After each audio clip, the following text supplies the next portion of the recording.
It's time for business news with Ari Rabinovich, and we're only 1 month into the new year, Ari, and already Toronto's real estate market is coming alive in a big way. Yeah, it's pretty surprising, Erica, and it looks like there's actually a big bump in sales for the month of January in the Toronto real estate market compared to last year, with sales increasing by more than 4,000. In fact, it was exactly 4,223 sales in the month of January. That's a 37% higher rate compared to January of last year. It's also 22% higher compared to December. And of all the main segments, townhomes were actually the hottest, with that rising more than 50% in January. Now, it's worth noting that although sales are increasing, prices continue to fall, down 1% compared to last year, also the sixth straight monthly drop. Industry experts are suggesting high demand and low supply is a factor, but could also be the mild winter weather encouraging some more foot traffic out there. All right, so housing sales are rising even with high interest rates, and the head of the Bank of Canada was weighing in on that subject today, Ari. Yeah, it's good timing for this statement to come out from Tiff Macklem, the governor at the Bank of Canada. As we're talking about how high sales are, prices are coming down, it's still very difficult to qualify for some mortgages.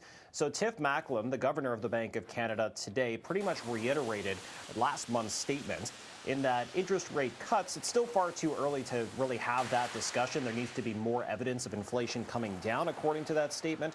Also at the event in Montreal, Governor Tiff Macklem commented on the housing affordability crisis and suggested that although a factor, high interest rates are just a small part of what is making homes less affordable for most Canadians. Biggest contributing factors, according to Macklem, rising population fueled by immigration combined with a lack of available homes, especially affordable ones, Erica.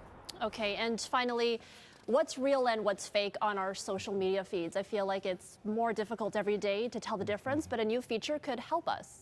And it seems like you were saying in the break, Erica, it's like we're living in the Matrix sometimes. Honestly. You need a little help finding out what is real and what is fake anymore. Well, Meta Platforms is going to at least take a crack at it. So starting today, some users will be noticing little labels on content, specifically starting with just images, that will let users know whether something was created using artificial intelligence generating tools.